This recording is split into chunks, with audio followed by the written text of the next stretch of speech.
This weekend, we got AEW Full Gear, plus Rhodes Wrestling Academy has their third student showcase premiering this weekend. And to help me break both of those down, we bring in our honorary AEW correspondent for Sports Guys Talking Wrestling. He is the natural Dustin Rhodes. What's up, D? Hey, man, how are you? Are you sure I'm the only? You are the only. You're it. It's just me and Justin and you. Okay. That's it. I know you have. Now, some we other get Eddie people on Cross there. once in a while. Who? Eddie Cross. Who the hell is that? He's from Fight Night. He's from our MMA show, but he likes to jump in once in a while. I got you, Eddie Cross. Yeah. So, he wants to meet you. I'd love to. Let's in the octagon. Let's go. Not at my age, though. No. Right. Let's talk about Full Gear first. Yeah. Big pay-per-view coming up this weekend in Minneapolis. And we got to go to the main event. Omega and Page. This story has been building seemingly for years. Yeah. But Hangman Adam Page coming in, focused. This is probably the most focused I've seen him, and at the same time seems a little relaxed. So, could be maybe he's the one that will finally wrest that AEW World Title away from the belt collector. Correct. Best bout machine, whatever. Give me your thoughts on Hangman Adam Page and Kenny Omega. Well, one thing is for sure, if he is relaxed, that's going to cost him because Kenny will walk all over him. I do think, though, that Adam Page is ready to take the reins, and I'm going to go with Adam Page winning the AEW World Title. I think he's got it this time. I think he's fought hard for it. He's came back with a vengeance. Right now he's on top of the world. The world loves him. If he can keep his mind straight and not relaxed and stay focused in this, we're going to see a new champion. Yeah, I think so. Now, whoever the champion is coming out of Full Gear, they will already know their next opponent because you got the finals of the World Title Eliminator Tournament. Right. Bryan Danielson and Miro. Yep. You've been in the ring with both of them. Yep. Right? I have. In fact, you were the first round opponent for Bryan Danielson. Had a hell of a match, by the way. Thank you. That was fantastic. It was fun. So, my head says Danielson, but Miro seems on this quest to, either win God's approval back or, show God up or whatever, because he calls himself the Redeemer. Like I said, I'm leaning Danielson, but you know him well. Okay, so since Miro lost that TNT title, I really think that stuck with him, man. And I believe that he has hit the gym as hard as ever right now, and everything that he does from this point forward, he is laser focused. Mm-hmm. And I believe if anybody's going to knock off Bryan Danielson, it will be Miro. This one's tough to call. I've been in the ring with both men, Miro a long time ago, but Bryan Danielson, my first and only time against him. We've tagged several times. I know just how much fortitude and charisma and just his stamina Bryan Danielson has. Mm-hmm. Miro, though, if he knocks you sideways, man, you're going to know it. Yeah. He's very violent. He's very physical. They're both physical. This was too close to call, but I'm going to have to. I take that back. I'm going to call Bryan Danielson for the win on this. Since he debuted in AEW, Bryan Danielson has been just on a different level. Yep. He is so constant with his strikes, with his kicks. As I mentioned, the match between you two, it was just a kind of a beautiful symphony of violence, I guess the best way to put it. Was. But he is just, talk for a second about how he's been doing in AEW since his debut. Okay, I can explain it like this. There are main eventers and true storytellers with psychology, and then there are people who say, hey, man, I want to be in the main event, but they work differently, okay? They don't work like a main event star. Not that they're not good, but they just haven't got over that hump yet to say, hey, man, storytelling is very important in this. I don't have to have 1,000 things in this match.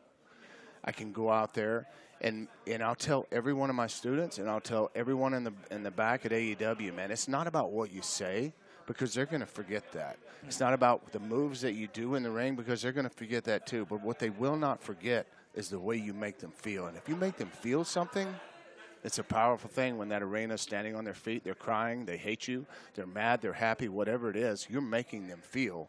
And that's what Bryan Danielson does best. Yeah, he has been. It's been amazing. I think really he's won every match he's had in AEW so far. He's won solid. with a different finisher. Yep. It's insane. He has quite the arsenal of all kinds of things, man. He is he works so much jiu-jitsu stuff, right? So that's opened his doors to all kinds of submissions, all kinds of new strikes.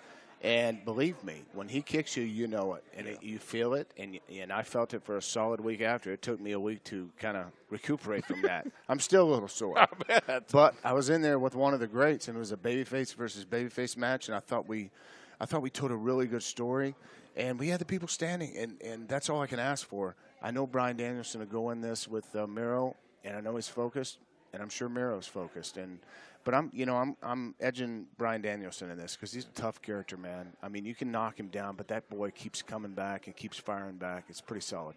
Yeah, he does. You coach the women in AEW, got the women's title. Britt Baker taking on Ty Conti. Yep. Ty Conti has grown so much. She has. Since she's been in AEW, but man, the doctor seems to have just a vice grip on that AEW Women's Championship.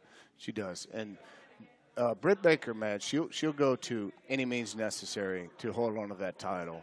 She has the whole world backing her, even though she's a bad girl, right? Right. Even though she's a heel in wrestling, they love to hate her, and they love her. You know, that she has such a huge following, but so does Ty Conti.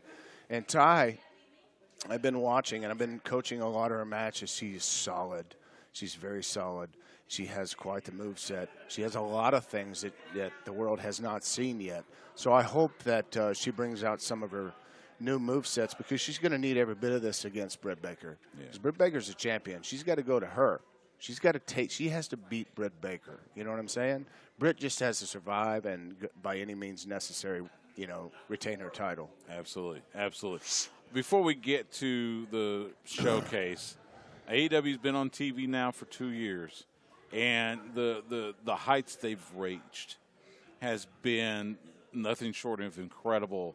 Touring the city. Of course, you had this long period with the pandemic and being you had to stay at Daly's Place in Jacksonville, but now back touring, and it just every building sold out. Every building, they're on their feet all the time.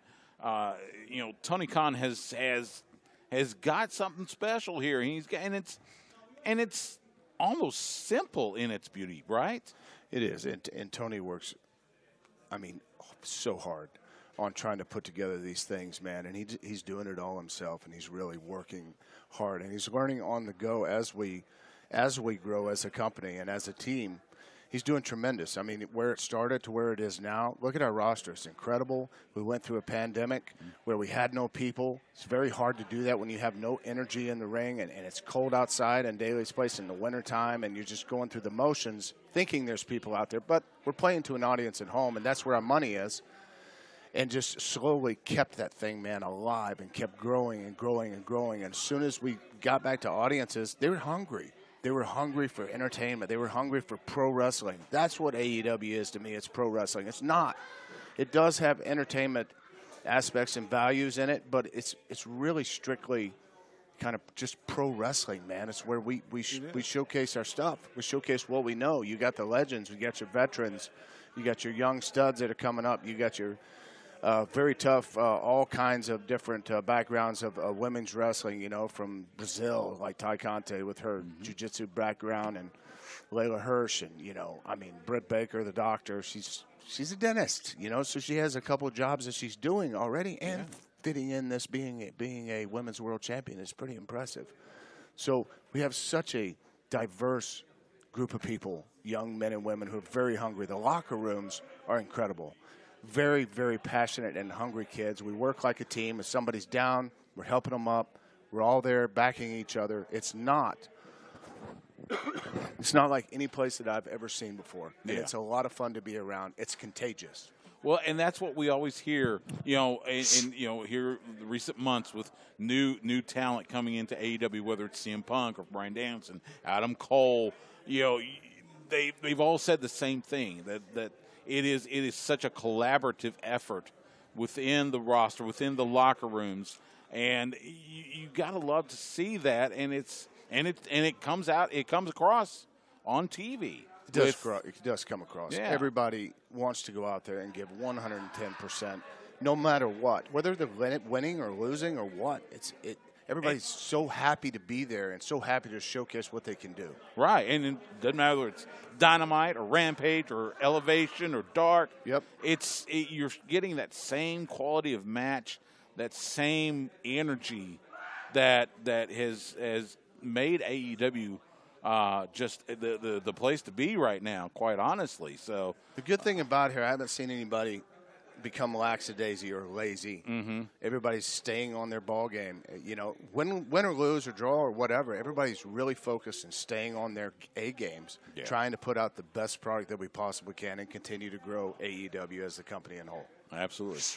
Let's get to the showcase. Rhodes Wrestling Academy, you're about to premiere your third student showcase. Can you believe you got 3 camps now under your belt? Sorry, 1 year anniversary, actually. Yeah. We've been in business 1 year, and I've just seen these kids grow, man, these young men and women from the first showcase, which was great, the second one, and we just kind of have growed it slowly, and it's doing great. This group, this batch of kids, or should I say young men and women, have killed it this camp. 12 weeks, they came with a dream, and they showed up. They bled, they sweat, they poured out their passion in the ring, which passion lives here, right? So they're giving it their all, and this is their time to shine right here in the third showcase. And in this showcase, I have the first ever women's main event. We're going to have a gauntlet match with 4 young ladies that will decide who's going to face Shauna Reed in the main event for a brand spanking new white, beautiful RWA Women's Championship belt. Yeah, I've seen the belt. Oh, it's beautiful. It is absolutely beautiful. You got it. You got international flavor. You got one of your students from Scotland. Yeah. Another one from England, the UK. You got a couple from Canada. Yeah. A very international flavor for this class, isn't it? It is, and we have a returning champion, Lucas Chase. He's the Cure, and he's stepping in the ring to defend his title against that man from Scotland, Paul Hubris, and Ken Carter, a local boy here that's trained really hard, and they've showed me that they have what it takes to be in this championship match. We got a great card. Every match is going to be really cool and fun to watch. I promise you, if you're going to tune into it, please do. It's next Sunday, the 14th, November 14th at 6 p.m. Eastern, so 5 p.m. Central. Mm-hmm. You can get it on our Rhodes Wrestling Academy YouTube page, and it's going to be a lot of fun. We have our fans, and they keep coming back, so hopefully we can just garner some more attention and keep growing our YouTube page because these kids give it their all, and they're bleeding. Yeah. They're bleeding and sweating in my rings, man, and I don't like when they bleed in my rings. My wife hates that shit. Because you got to clean the rings and stuff. Yeah, and I'm going to stop bleeding my rings, man. Jeez. I get it, and I cannot be more grateful for allowing me to lend my voice to the showcase. I'll be joined with Rebel. I got Rebel with me.